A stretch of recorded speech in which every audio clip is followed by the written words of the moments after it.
সূর্যাস্তের পর ভুলেও এই কাজগুলি করবেন না, জীবনে নেমে আসবে আর্থিক সংকট।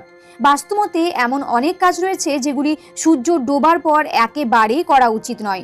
সূর্যোদয় ও সূর্যাস্ত মানে দিন ও রাতের সংযোগস্থল, তাই শাস্ত্রে এই সময়টিকে অত্যন্ত গুরুত্বপূর্ণ বলে মনে করা হয়। তাই সূর্যাস্তের পরে এমন অনেক কাজ আছে যেগুলি কখনোই করবেন না। এতে আপনার পরিবারে যেমন সুখ সমৃদ্ধি থাকবে না, তেমন আর্থিক উন্নতি করতে পারবেন না। এবার জেনে নিন সূর্যাস্তের পর কোন কাজগুলি করবেন না।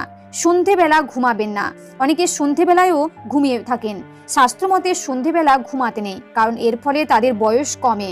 পাশাপাশি বাড়িতে নেতিবাচক শক্তির প্রসার ঘটে। আবার ধর্মীয় দৃষ্টিতে মনে করা হয় সন্ধেবেলা লক্ষ্মীর আগমন ঘটে। এ সময় পরিবারের সদস্যদের ঘুমাতে দেখলে দেবী রুষ্ট হয়ে চলে যান।